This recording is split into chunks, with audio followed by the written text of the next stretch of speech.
la palabra? Tienes que haber venido para eso, espero también, ¿no?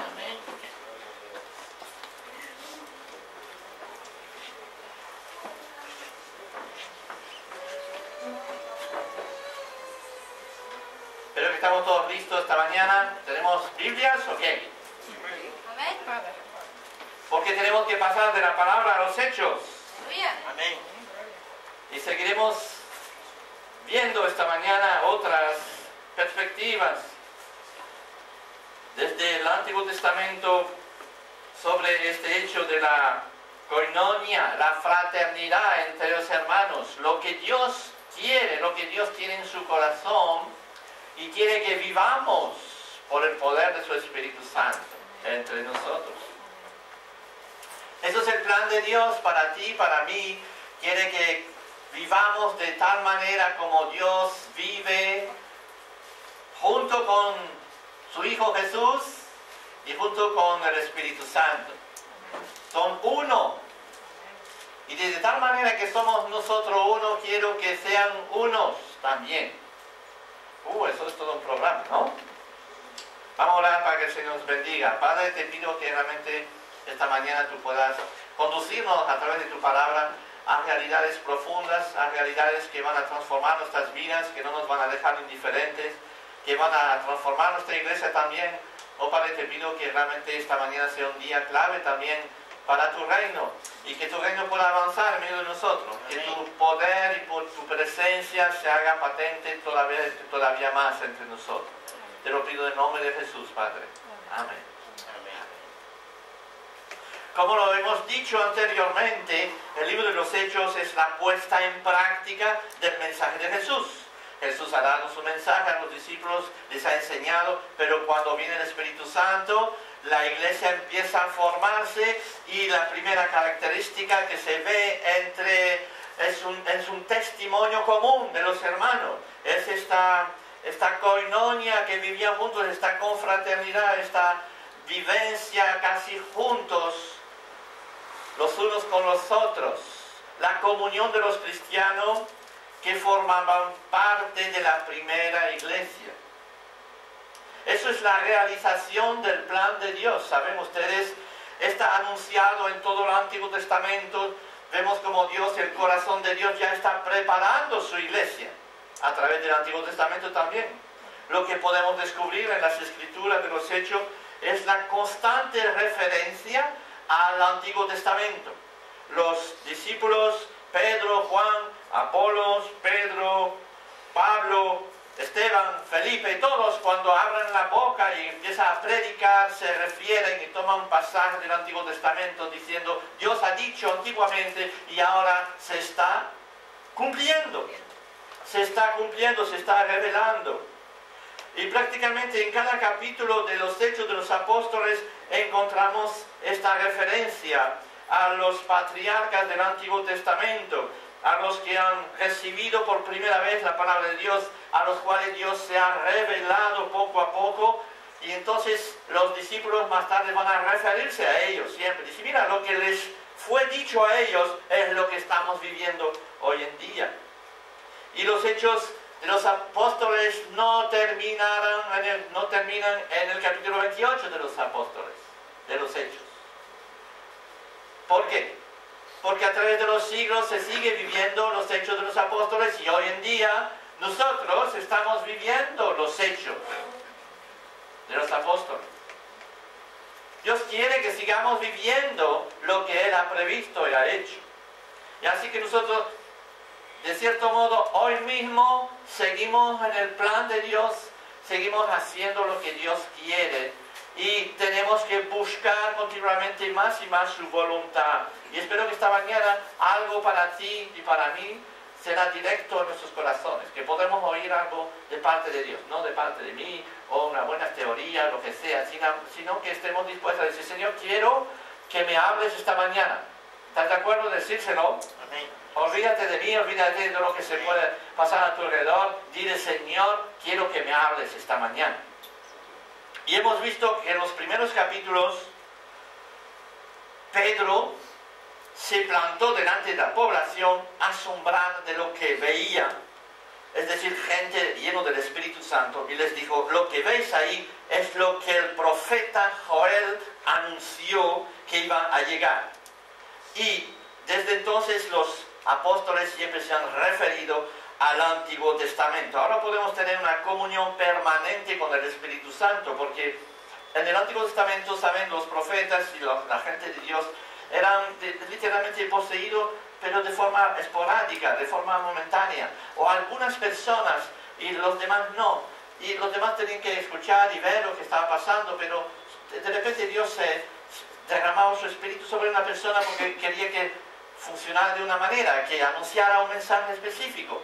Pero en el Nuevo Testamento es todo lo contrario. En el Nuevo Testamento cada creyente, cada persona que se rinde a los pies de Cristo, recibe el Espíritu Santo y puede tener la presencia de Dios en su interior, lo que le facilita, o podemos decir lo que le hace posible vivir el plan de Dios de verdad.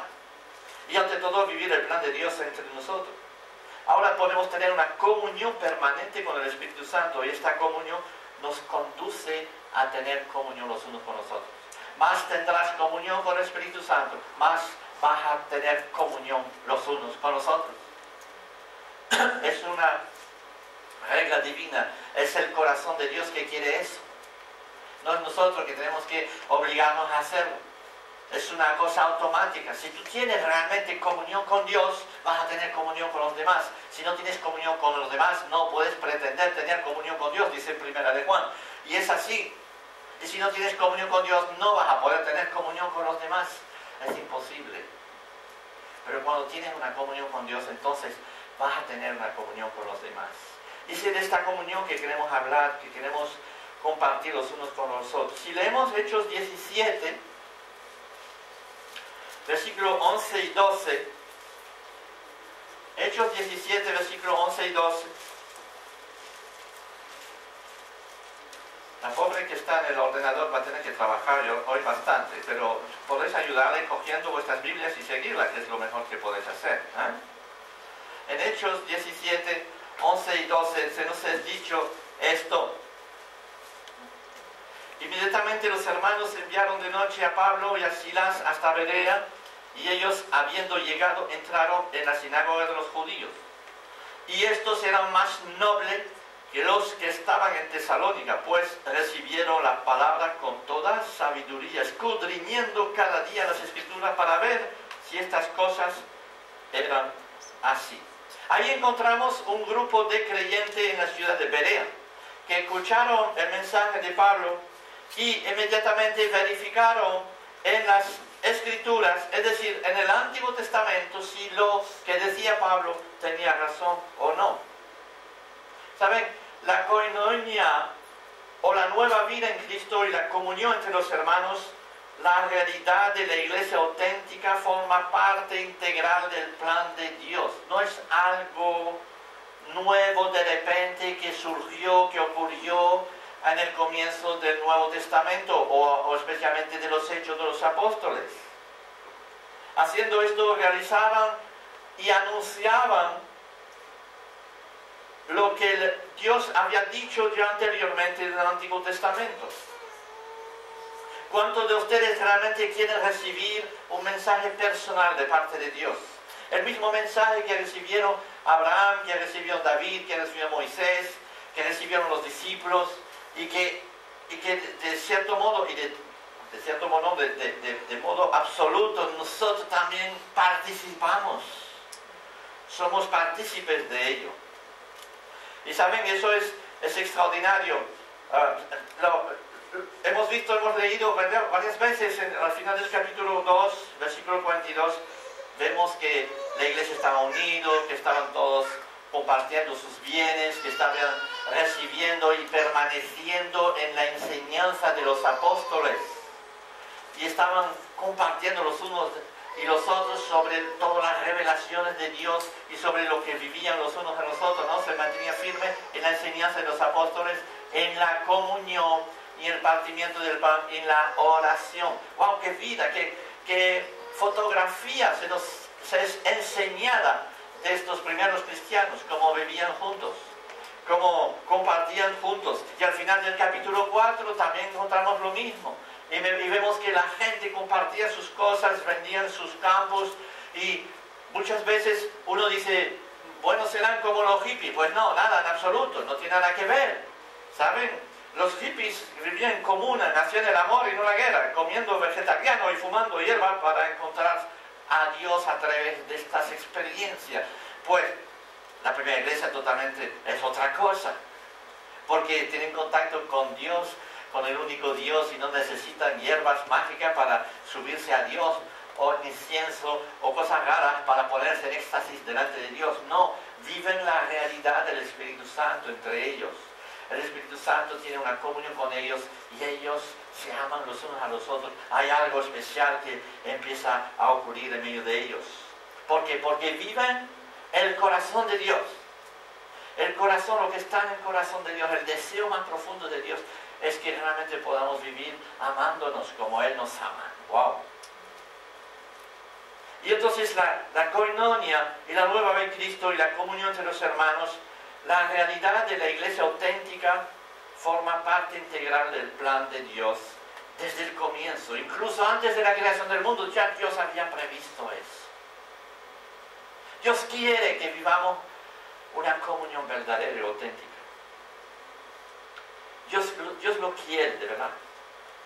Y la koinonia es anunciado. Tenemos varios ejemplos que me gustaría compartir con ustedes del Antiguo Testamento, para que vean un poquito qué dimensión Dios quiere que vivamos.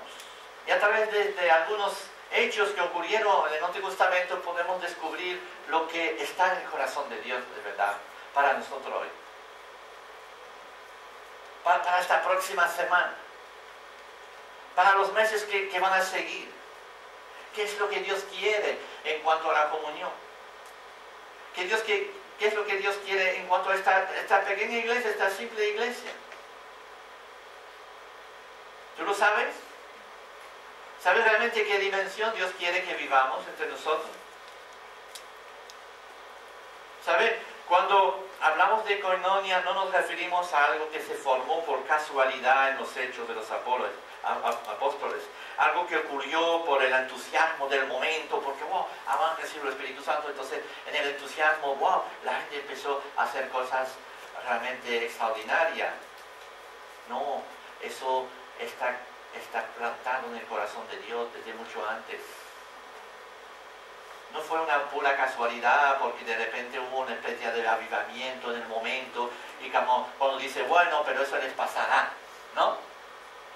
Eso les pasará porque es el entusiasmo del momento. Cuando uno se convierte dice, bueno, qué bien que estar totalmente encantado y lleno de fuego, de gozo y todo eso, pero se te pasará porque tú verás que con el tiempo... ¿Usted quiere vivir así en el tiempo? ¿O quiere realmente seguir viviendo lo que está en el corazón de Dios? La voluntad de Dios, lo que Dios quiere para cada uno de nosotros. Se dice que Abraham es el padre de la fe, ¿no es así? Es el primero que empezó a caminar en el plan de Dios, de verdad. Es de alguna manera un modelo para nosotros. Dice en Isaías 51, versículo 1 a 3, puedes coger vuestras Biblias, en Isaías 51,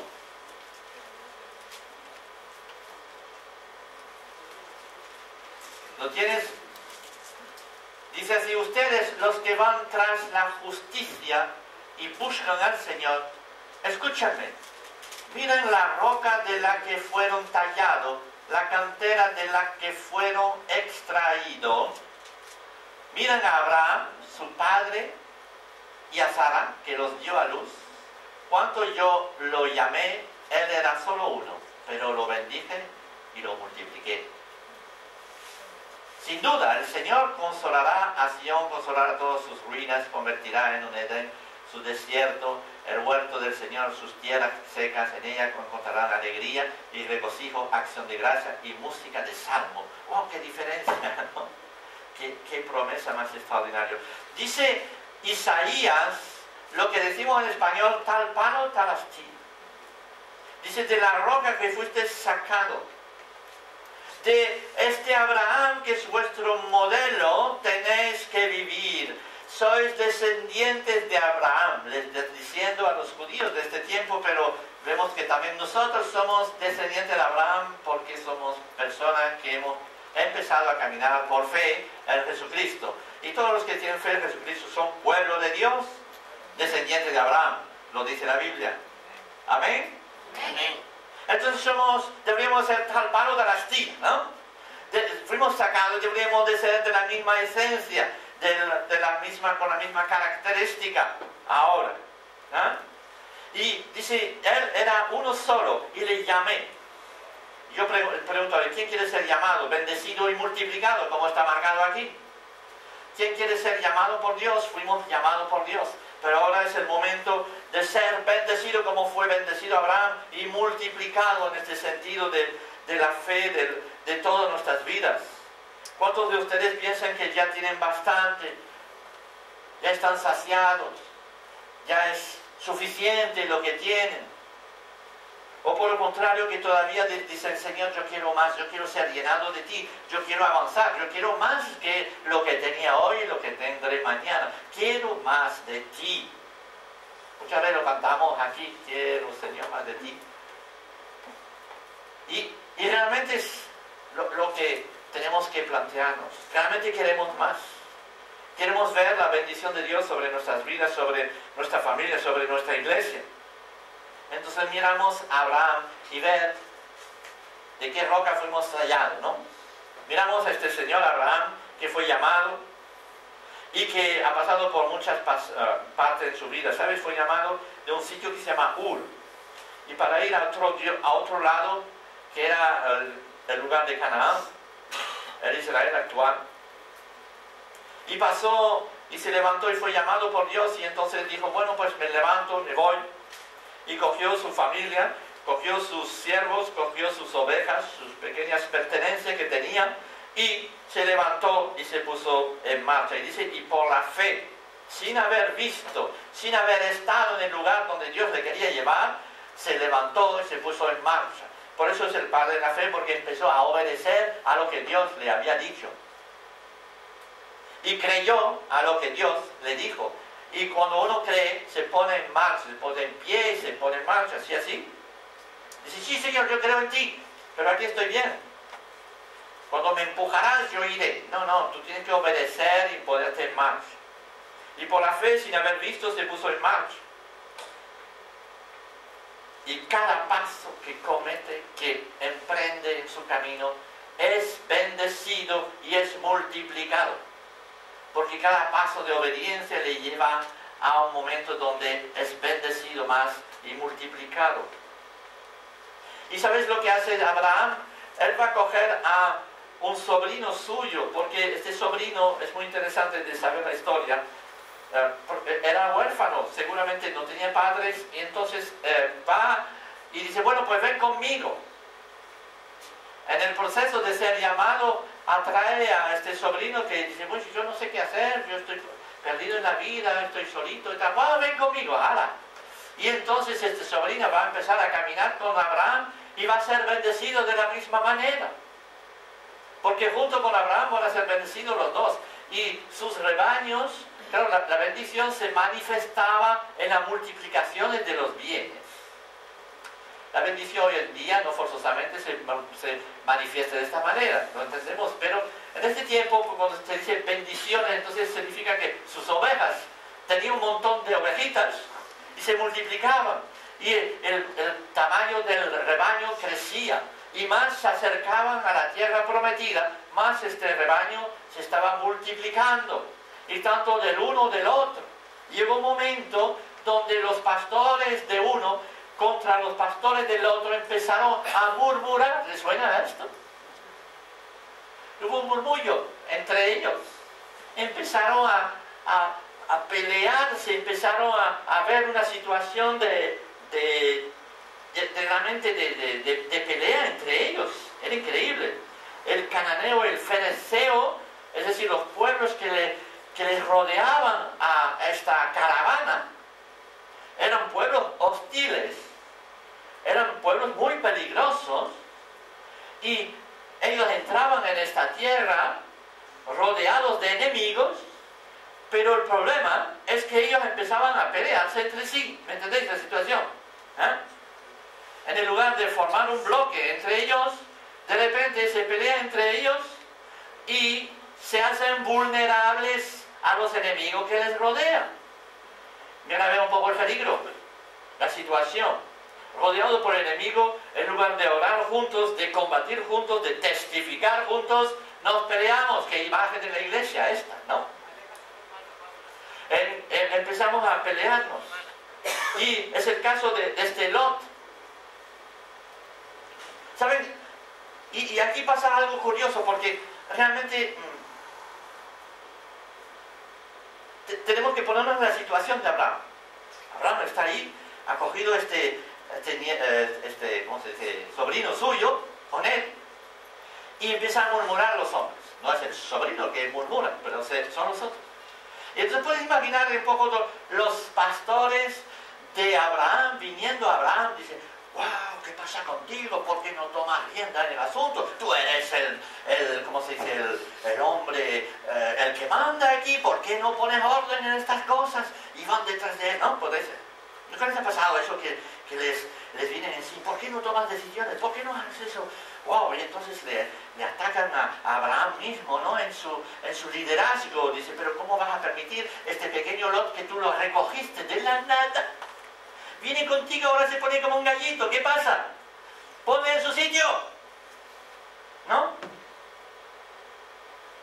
Y Abraham está bombardeado por un montón de voces de la gente que murmuran, pero también de sus propios compañeros que le dicen: ¿por qué no haces esto? ¿Por qué no haces el otro? ¿Por qué no haces esto?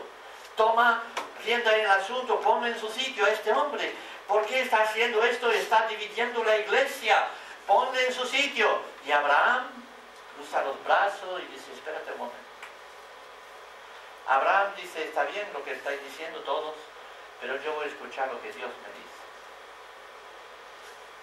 Voy a escuchar lo que Dios me dice. Y Abraham se pone delante de Dios. Y le dice en el versículo 8 del capítulo 13, Génesis 13, versículo 8.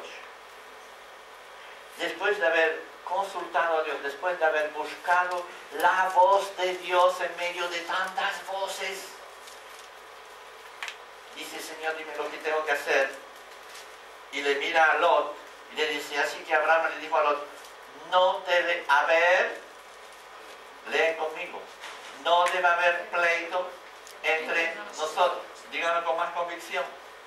No debe haber pleito entre nosotros ni entre nuestros pastores, porque somos hermanos. Somos hermanos. Mira a tu vecino, dile: somos hermanos. No seas así tan tímido, porque somos hermanos. ¿Saben? Tantos creyentes hicieron caso a las voces de las razones de cada uno, que ya no oyen a Dios. Tanto quisieron salvar las apariencias que ya no ven ni sienten a Dios. Abraham buscó la voz de Dios. La razón que nos hará perder la razón delante de los hombres es única. Somos hermanos.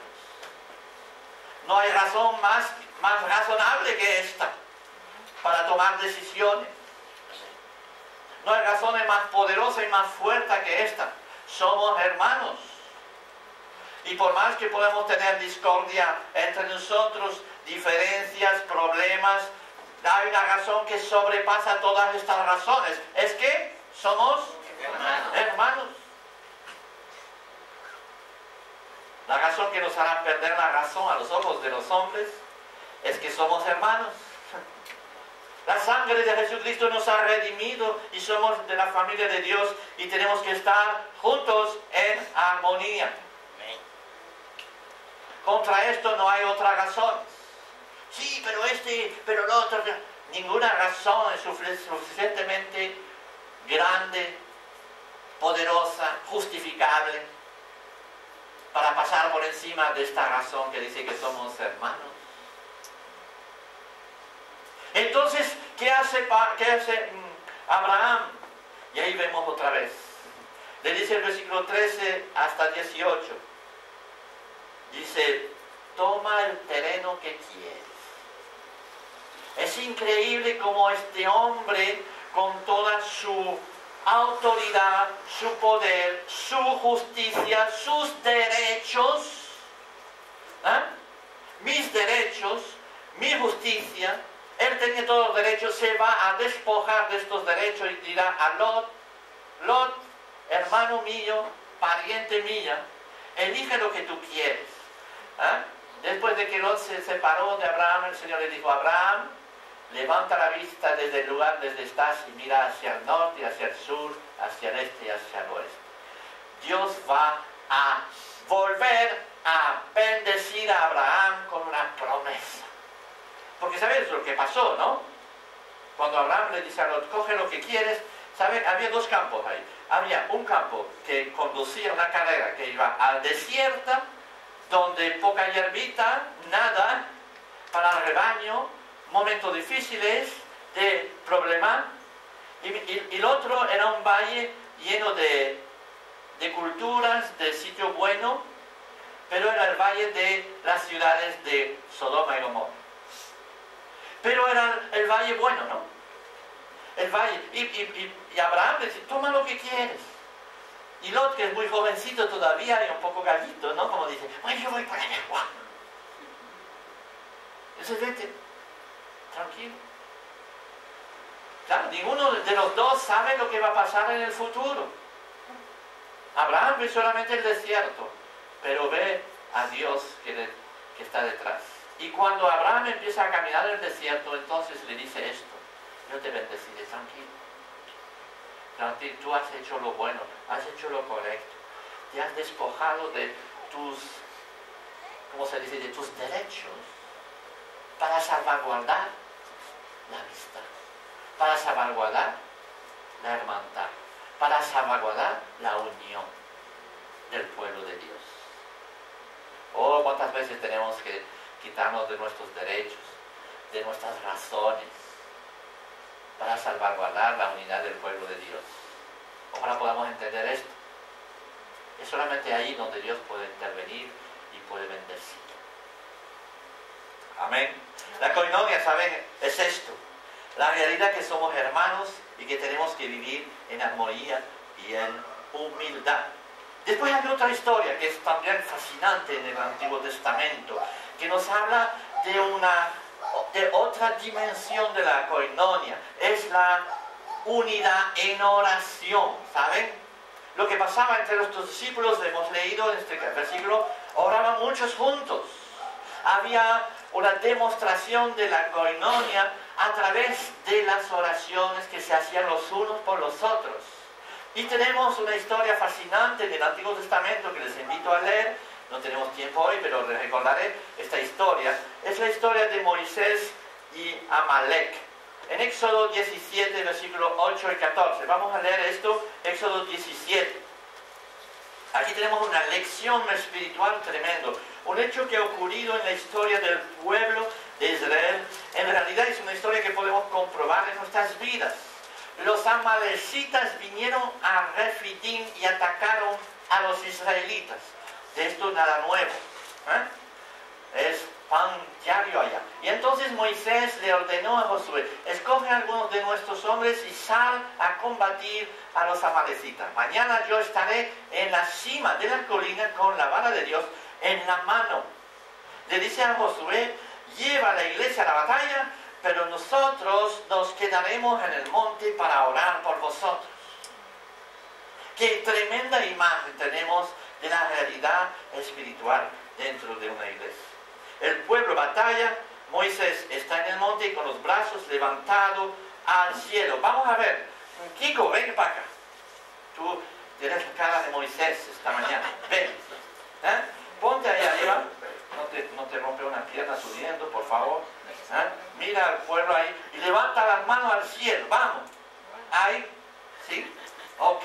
Bien. Así está Moisés. Mientras que el pueblo tiene dificultades, tiene batallas, tiene sus guerras, cada uno tiene sus problemas en su vida personal y lo que sea, y Moisés está con los brazos abiertos, orando y orando y orando. Así son los líderes que tienen que haber en la iglesia también. Y están orando. Pero ¿qué pasa? Mientras está la mano, todo el pueblo avanza con dificultades pero en victoria. La guerra se hace y el pueblo avanza. Pero el pobrecito, ¿verdad? Empieza a cansarse y baja el brazo, baja los brazos, va a hacer. Haz lo que tú sientes, hombre, baja los brazos. Sí. ¿Ah? ¿Y qué pasa? Pues es el mismo pueblo con la misma creencia, con la misma fuerza, con la misma autoridad, con la misma fuerza, con los mismos espadas y todo eso, pero de repente este mismo pueblo empieza a retroceder, empieza a ir hacia atrás, ¿me entendéis? Empieza realmente a tropezar y el enemigo viene y avanza y el pueblo tiene que irse hacia atrás. ¿Qué ha pasado en el pueblo? ¿Acaso es el pueblo culpable de ello? No. ¿Acaso es el culpable de Moisés? Que al final del día está... No. Entonces, ¿qué es lo que hacen? Pues piden a Eduardo, ven aquí y tu mujer, ven. Decide, ven. Le piden a dos líderes jovencitos también. Dice, venga, ¿qué tenéis que hacer? ¿Ah? Súbense también, entonces. Venga, y levanten los brazos. Es que es más fácil, ¿no? Sosténganlo bien, ¿eh? Sí. Y entonces ellos vienen y levantan los brazos de Moisés también. ¿Y qué es lo que pasa? ¡Wow! Enseguida el pueblo vuelve a avanzar, vuelve a ganar batalla, vuelve a meterse adelante. ¿Qué es lo que ha pasado? Ha pasado que la iglesia empezó a sostener a los líderes que levantaron los brazos, empezaron a orar también juntos, empezaron a haber una comunión de oración y entonces el reino de Dios empieza a avanzar otra vez. En el lugar de irse atrás, ¿saben? Aarón y Hur subieron a la cumbre con Moisés, le sentaron una roca y sostuvieron sus manos en alto. Y cuando los hermanos se unen en oración, la comunión puede ser real. La autoridad es restaurada. Hay un respeto entre los líderes y el pueblo de Dios, y entre el pueblo de Dios y los líderes también. Y el valle del pueblo de Dios, en el pueblo de Dios, donde está el valle, sigue teniendo avance y victoria en el Señor. Mira bien este versículo 14, no sé si está ahí. Sí, ya. 17, 14. Vayan a sentarse. Ya veo que estáis cansados ya. ¿Qué dice el versículo 14? Entonces el Señor le dijo a Moisés, pon esto por escrito en un rollo de cuerpo para que se recuerde y que lo que oiga bien Josué. Pon esto por escrito para que sea un recuerdo para todos nosotros. Esta historia, naturalmente, es una historia para nosotros hoy en día. No en que Abimelech va a ser rayado de la tierra, sino que es la manera de luchar, ¿saben? Para la iglesia. La koinonia se manifiesta en realmente un espíritu de oración los unos para con los otros. Todos los que tienen responsabilidad, todos los que tienen, ¿cómo se dice?, actividad, todos los que tienen una responsabilidad delante de Dios, llega un momento donde los brazos van para abajo. Y si los miembros de la iglesia no empiezan a orar fervientemente por los que están sosteniendo la iglesia de esta manera, entonces vamos a perder la batalla. Pero cuando pasa eso, pasa una cosa extraordinaria y entonces el diablo es vencido. ¿Me entendéis? ¿Recordáis lo que dijo Pablo? Lo que dijo Pablo justamente al final de este tiempo que hemos visto la vez pasado, de la armadura del soldado. Dice, no tenemos lucha contra carne y sangre, sino contra huestes celestiales. Y al final dice, cogen toda la armadura de Dios, pero al final dice, pero ustedes oran por mí para que yo pueda seguir adelante. Oran por mí. Ustedes oran por nosotros. Oran por cada uno que tiene una responsabilidad. Oran por cada anciano. Oran por los que tienen a cargo los jóvenes. Oran por los que tienen a cargo la música. Oran por todas las cosas. Oremos los unos por los otros. ¿Cuándo dejaste de orar? Quizás por eso tenemos tanta dificultad en avanzar. La razón por la cual hemos avanzado en nuestra iglesia, escucha bien esto, la razón por la cual hemos avanzado en nuestra iglesia es que hemos tenido esta relación los unos con los otros a través de la oración. Y la razón por la cual no hemos avanzado con nuestra iglesia es que hemos perdido esta relación los unos con los otros a través de la oración. Todo se sitúa ahí. Todo se sitúa ahí. Y tenemos que recobrar este sentido de orar los unos por los otros, de sostenernos los unos a los otros. Y última imagen que quiero compartir con ustedes sobre la koinonia. En 2 Samuel capítulo 21, versículo 15 a 28, hay un señor que se llama, o un jovencito que se llama Abisai. ¿Lo conocen? Nosotros todos conocemos a David, ¿verdad? ¿Por qué? Porque mató ¿a quién? A Goliat. ¿No sabías que Abisai también mató a un Goliat? No lo sabían. Yo les aseguro que yo tampoco. Sí había leído esta historia, pero su nombre me olvidé. Porque no es un nombre que recordamos fácilmente, ¿verdad? Y sin embargo hizo una hazaña tan grande, sino más grande que David también. Abisai. Leemos esto en el capítulo 2, 2 Samuel 21, del 15 al 16. Los filisteos reanudaron la guerra contra Israel. Digan conmigo, reanudaron. De nuevo la guerra. De nuevo la batalla. Ya vuelve otra vez las peleas, los conflictos y las historias. Y David salió con sus oficiales para hacer frente, pero David se quedó agotado. Vemos después. Así que intentó matarlo un gigante llamado Isbinebob o Isbinenob. Qué buen ejercicio de lectura. Que iba armado con una espada nueva y una lanza de bronce que pesaba más de 3 kilos.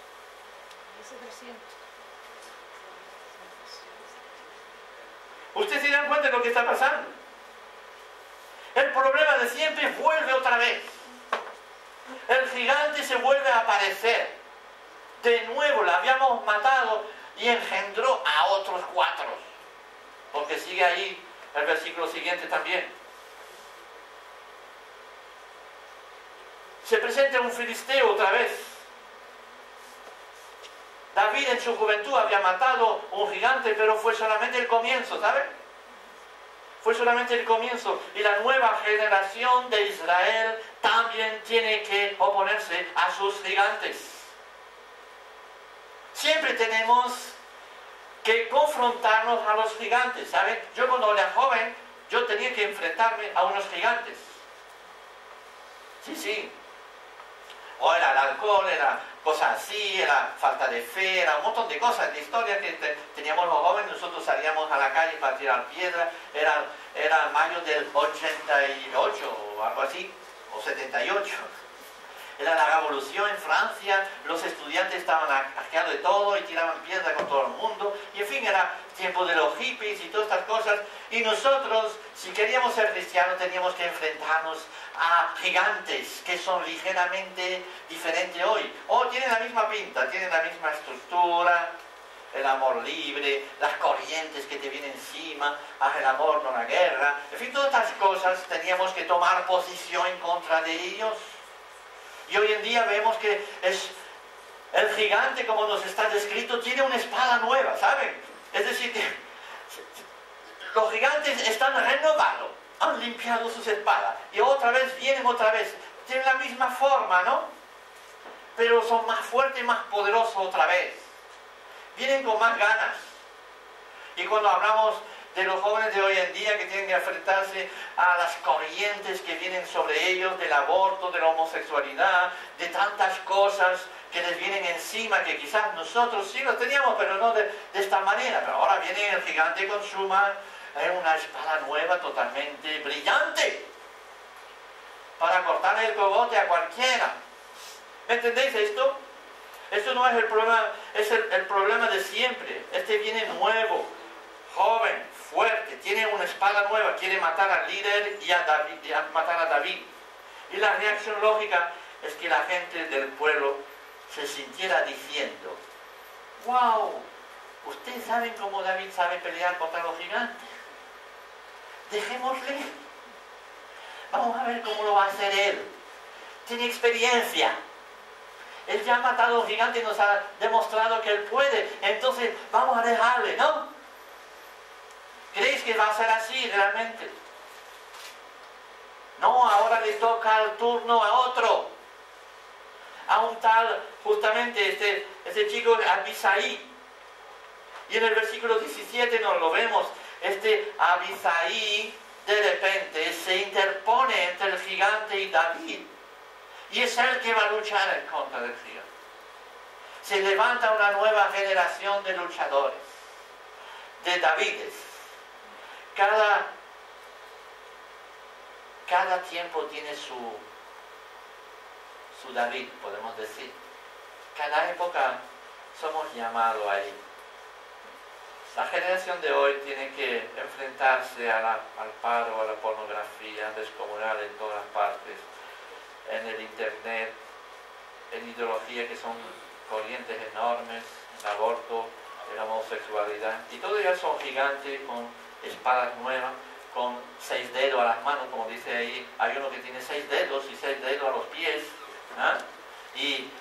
y viene con más fuerza para agarrar a la juventud o para agarrar a la gente, para destruirla, ¿saben?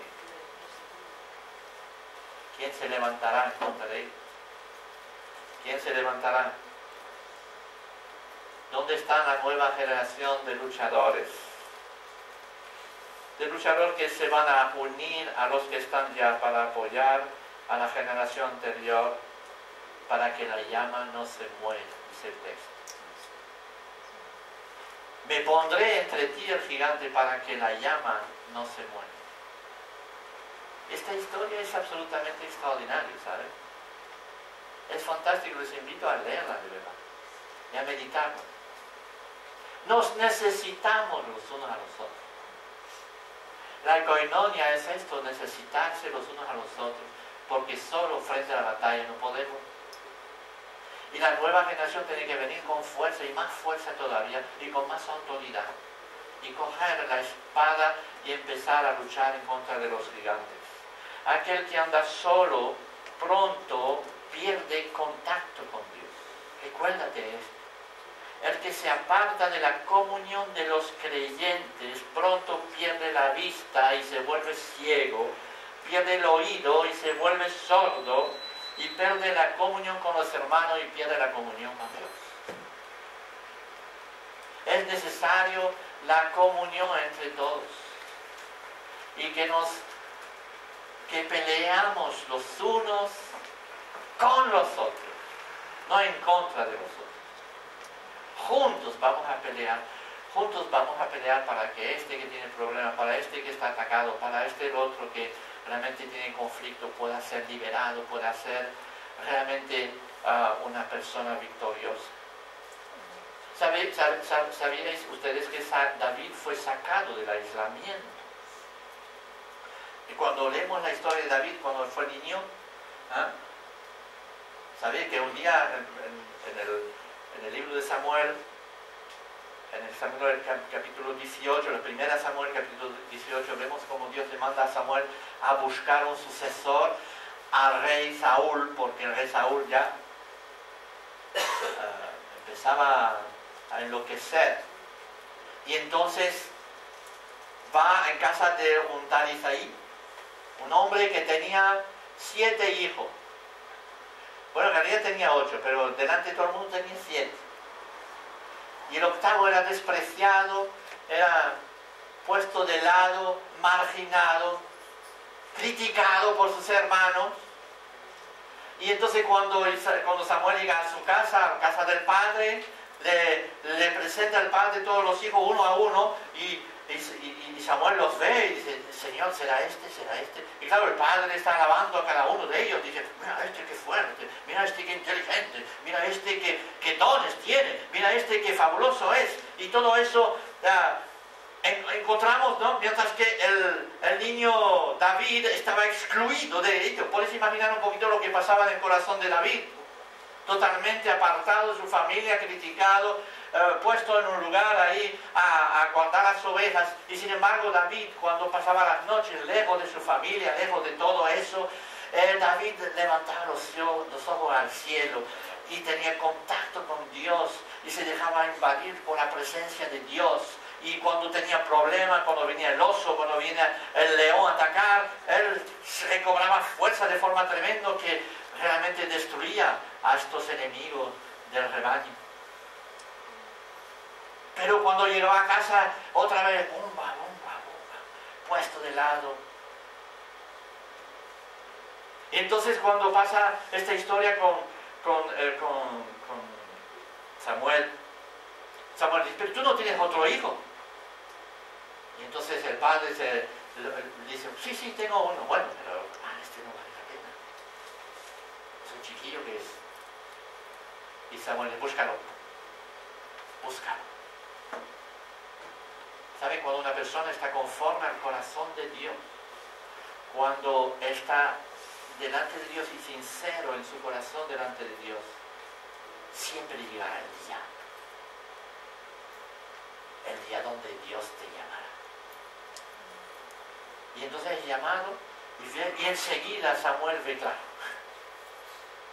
Este es. Y saben ustedes, quizás es el primer momento, la primera vez en su vida donde David va a tener un reconocimiento. A usted le gusta que les aplauden de vez en cuando, que les dicen qué bonito eres, qué linda eres, que no sé qué. Pero toda la vida estando machacado, expulsado, marginado, tomando por un tonto. De repente por primera vez en su vida, y entonces seguramente estaría llorando ahí delante de Samuel, y Samuel coge aceite y le pone encima de la cabeza, y dice, Dios te va a bendecir, tú vas a ver. Y el aceite de Dios cae sobre él. Y se confunde con sus lágrimas. Y David no es restaurado en su interior, pero David otra vez recobrando. Qué extraordinario es esto. Y después tenemos la historia que sigue, y después vemos cómo el pueblo de Israel está atacado por los filisteos otra vez. Hay un gigante en el campo y de repente el padre le dice a David, porque la situación no ha cambiado en la familia y David está excluido, los otros hermanos están todos al borde de la batalla, vestidos con sus lanzas y dispuestos a pelear, pero David está marginado otra vez. Y entonces el padre le dice a David, vete y llévale comida a la gente, necesitan. Entonces él va como un siervo dóciles, obedeciendo a su padre, va a llevar comida. Y sabemos la historia, ¿no? Como ocurre, ¿no? Cuando ve la situación, David se pone lleno de fuego en su interior. Dice, ¿cómo es posible que el pueblo de Israel se deje avasallar por este gigante? Y entonces es él que se pone en medio del ruedo y se enfrenta al gigante. Conocemos la historia. Entonces al final mata al gigante, sabemos la historia, pero ¿qué es lo que pasa? Es Saúl, el rey de Israel, que de repente lo va a coger bajo su hombro, ¿no? Y va a decir, ven David conmigo, ven al palacio conmigo, porque tú eres un tipo extraordinario. De repente David se siente otra vez reconocido y contento porque hay alguien que le coge bajo su hombro, ¿no? Y es el rey de Israel, no es cualquier persona. Mientras que toda su familia le ha desechado, se ha burlado de él, de repente podemos decir que David entra en una nueva familia. Bendecido por el rey. Y se encuentra de repente en pleno palacio del rey. Yo veo muchas veces a esta entrada en la casa del rey como nosotros, ¿no? Cuando entramos en la iglesia, cuando somos aclamados casi porque nos acabamos de convertir y todo va bien, es fabuloso, y entonces como que el pastor es muy amable con nosotros, ¿no? Y todo va bien, entonces crece, ¿no? Y pasa el tiempo. ¿Y qué es lo que pasa? Es que esta historia es tremenda. ¿Qué es lo que pasa? La fama de David empieza a crecer y el pueblo empieza a reconocer a David como un tipo excelente. Entonces, en el corazón de Saúl, de repente hay un giro, ¿saben? Hay un giro que va a efectuarse. Y dice el texto que Saúl va a tener celo de David. ¡Wow! ¿Cómo es posible? Va a empezar a tener celo de David. Es decir, que hasta el rey de Israel de repente va a tener celo de David.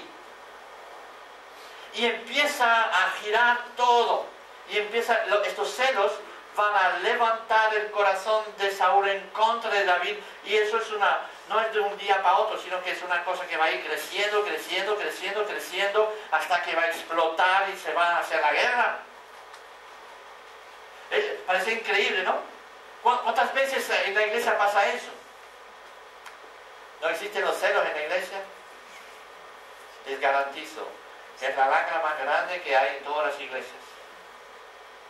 Tenemos que vigilar esto, ¿saben? No podemos permitir que nuestros sentimientos estén animados por los celos. Es sumamente destructivo. Desde los líderes hasta los más pequeños dentro de la iglesia. No tenemos que cuidarnos de ello. Y es lo que ha pasado con esto, ¿no?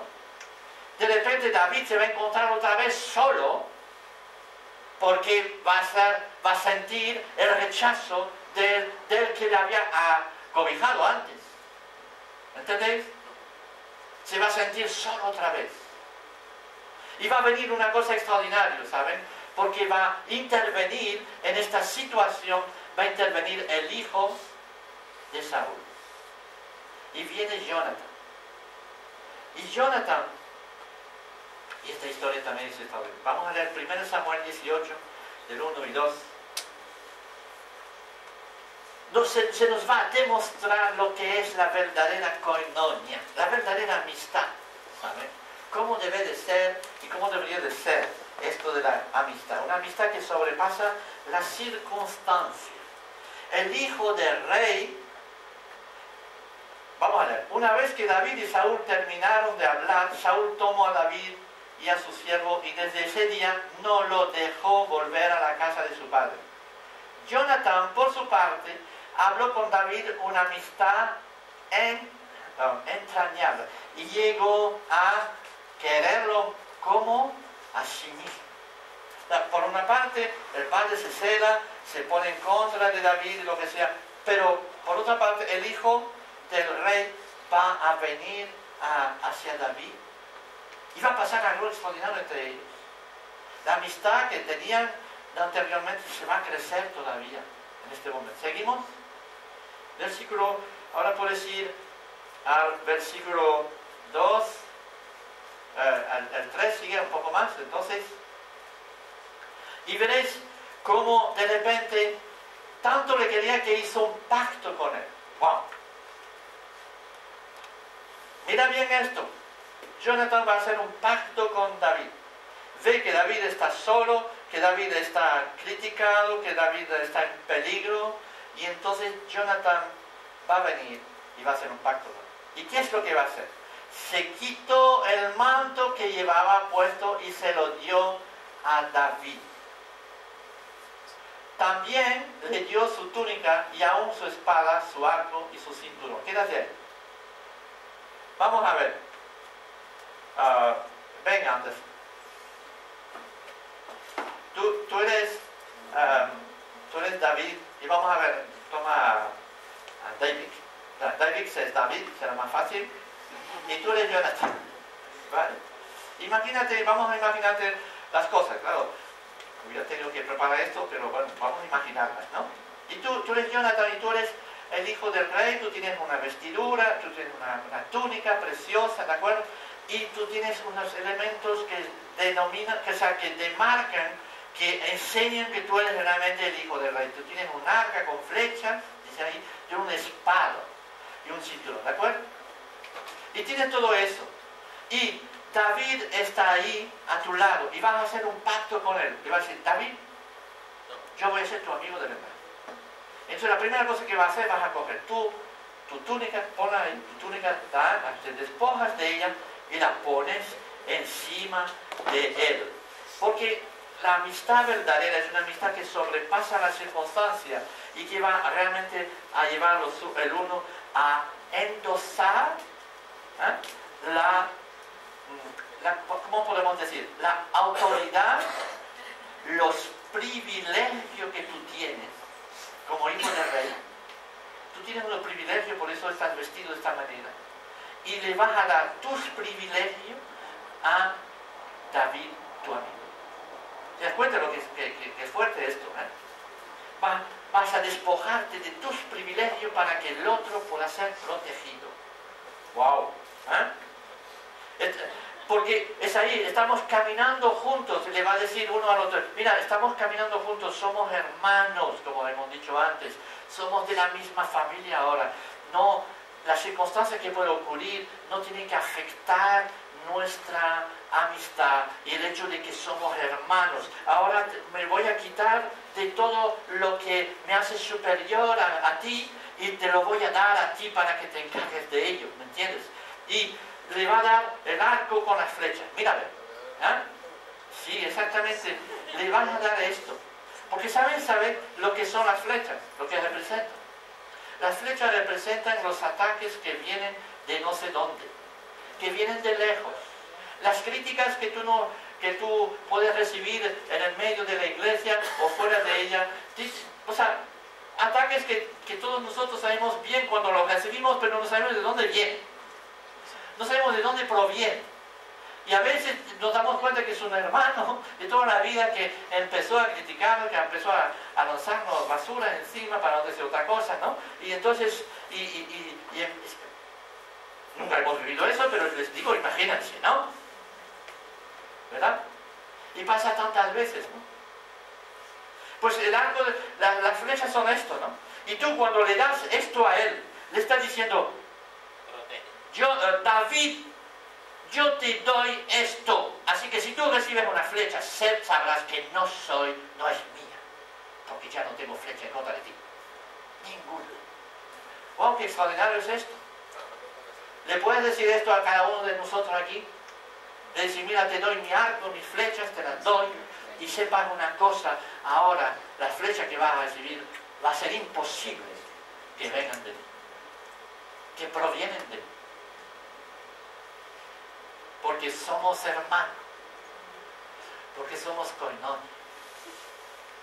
Y después le va a dar la espada, te despojas de la espada y representa en este caso los ataques que vienen de frente. ¿Saben? Nosotros nos abrazamos, somos hermanos, nos hacemos sonrisas muy bonitas y lo que sea. Y de repente nos plantamos la espada uno a otro. Eso se llama hipocresía, ¿no? En la Biblia. Y se llama así también. Y cuando tú te acercas a David, tú, Jonathan, le dices, mira, toma mi espada. Porque no voy a ser hipócrita contigo. Si tengo diferencia, si tengo un problema, hablaremos, nos pondremos de acuerdo delante de Dios, oraremos juntos. Porque problemas siempre los tendremos. Pero vamos a ver cómo los resolvemos. Pero no te voy a decir, ay David, qué bueno eres. Y si alguien te hace eso, sabrás que no es mi espada, porque te la he dado. También te la he dado. Al final de su vida, le pueden ir sentado. Faltaba una cosa, perdón. Quédate aquí. Sí. Al final también le da su escudo, ¿sabes? Es que el escudo también es una parte importante, porque cuando le va a dar el escudo a David, Jonathan se va a despojar también de su protección, ¿sabes? Nosotros somos así muchas veces. Nos han herido, nos hicieron daños. Entonces hemos aprendido a poner el escudo, ¿no? Que no es el escudo de la fe, sino es el escudo de me escondo detrás de no sé qué, me refugio, me aíslo dentro de la iglesia, ya vengo los domingos pero nada más y pronto no vendré más, ¿verdad? Porque es así, y entonces me aparto porque he sido herido por los hermanos, entonces me pongo un escudo ahí y allá no me hacen ningún daño estos hermanos, ¿verdad? Y tantas veces hemos aprendido a ser así y olvidarnos de todo. Y naturalmente eso ni es el plan de Dios, ni es la koinonia, no es nada, sino es pura separación para no herirnos más los unos a los otros. Dice, este sí es buena gente, pero yo no me siento a su lado, porque me puede herir. ¿No le suena algo esto? Pues es el escudo. Y cuando Jonathan le da el escudo a David, le dice, mira, yo renuncio a esconderme de ti. Yo me abro a ti. Yo no me voy a proteger de ti. Si recibo palos de tu parte, los aguantaré. Pero no voy a esconderme. Va a haber una amistad honesta, franca y verdadera. Ya puede ser tal. ¿Eh? Le da el escudo. Se han cerrado, nos hemos cerrado detrás de nuestros escudos, hemos formado pequeñas relaciones apenas con un pequeño grupo de personas, pero las otras personas no, porque son de otro país o son de otras culturas o son jóvenes o no sé qué, y nos hemos cerrado a ellos porque no, de repente la verdadera amistad baja los escudos y se atreve. Tantas veces nos hemos puesto el escudo porque nos habíamos confiado a alguien y de repente lo que confiamos a este está en boca de todos. ¿No les ha pasado eso? ¿Sabes? Confiado a alguien y de repente esta confianza fue traicionada. Y todo el mundo lo sabe. ¿Sabes? Confesado a alguien y de repente todo el mundo lo sabe. ¿Sabes? La verdadera koinonia también se atreve a bajar los escudos entre las personas. Se atreve a ello. Y para terminar, pues sabemos que, volviendo a Abisai, David, después de su vida, después de todo su recorrido de vida, llega al final de su vida y otra vez se enfrenta con nuevos gigantes. Entonces se levanta ya en el pueblo de Dios una nueva generación de personas que van a decir, tu llama no se puede apagar, yo me pondré ahí y lucharé contigo y estaré a tu lado. Tú no tendrás necesidad de entrar más en la batalla, porque ahora se levanta una nueva generación de adoradores, de luchadores, de peleadores, de gente que se van a enfrentar a los gigantes de este siglo. Estos gigantes que vienen con espadas nuevas se van a levantar. ¿Quién de ustedes se va a levantar? ¿Quién de ustedes va a decir, estoy dispuesto a enfrentarme? No por mis fuerzas, porque no creo que Abisai tenía fuerza más que la que tuvo David en su tiempo, sino se levantó en el nombre de Dios y nada más. Y frente al gigante era solamente un pequeñajo de nada, pero en el nombre de Jehová, en el nombre de Dios, se levantó y se plantó delante de la problemática. Amén. ¿Y quién de los jóvenes, quién de los adultos, quién de las personas aquí puede decir, Señor, heme aquí, estoy listo para entrar en batalla? Incluso si no tengo fuerza, si no soy nada, Señor, yo quiero, porque somos hermanos y ahora vamos a pelear en grupo, porque no somos solos, es imposible pelear solo. ¿Saben lo que significa la palabra Abisai? Abisai significa literalmente don del Padre. Me gustaría que esta mañana todos podamos ser Abisai, en el sentido que podamos ser don del Padre para otro. Que podamos ponernos delante de Dios y decir, Señor, sírvete de mí para que sea un don tuyo para otro. ¿Estás dispuesto a hacer esta oración delante de Dios diciendo, Señor, yo quiero ser un don tuyo para otro? Que otro pueda encontrar en mí a alguien que pueda decir un día, este ha sido un don de Dios para mí. Fulano tal ha sido un don de Dios para mí.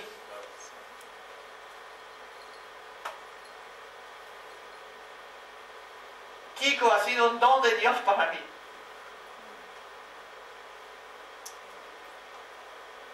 Eduardo ha sido un don de Dios para mí. Y vosotros ahí al fondo sois un don de Dios para mí. ¿Entendéis lo que quiero decir? Que con vuestras palabras, con vuestros alientos, con vuestro testimonio, con vuestras oraciones, con vuestros consejos, con vuestro apoyo, con vuestro amor, con vuestra entrega, habéis sido un don de Dios para mí, habéis sido un don de Dios para la iglesia. Ojalá todos podamos decir lo mismo. Ojalá todos podamos ser don de Dios para uno, para dos, para la iglesia, para todos.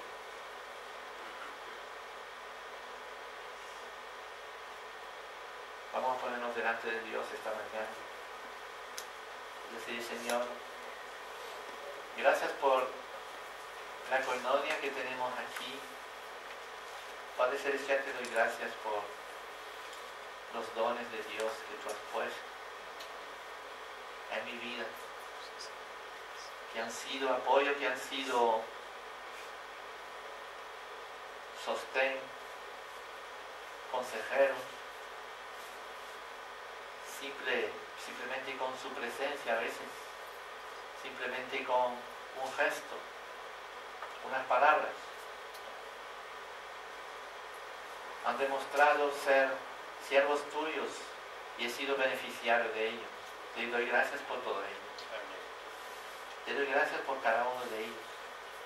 Pero esta mañana, Señor, me pongo delante de ti para que yo sea un don para todos y para cada uno. Me pongo delante de ti para que tú hagas en mí esta obra y sigas haciéndolo. Oh Padre, que esta coinonia sea real y verdadera en medio de nosotros. Que vayamos más allá de simplemente las palabras, que pasemos de las palabras a los hechos. Que podamos realmente orar los unos por los otros. Que podamos tener ganas de estar juntos y de realmente vivir esta vida que tú nos propones. Que muchos pueden ser contagiados también, pueden ser beneficiados por tu espíritu, por tu amor, por tu entrega, Señor, a través de nosotros. Te doy gracias por ello, Señor. Y ahora te pido que nos ayudes a tomar decisión, a venir delante de ti, a levantarnos, a venir a tus pies y decirte, Señor, yo quiero ser un don para alguien. Y si esta mañana el Señor te ha hablado, te pido que te pongas de pie.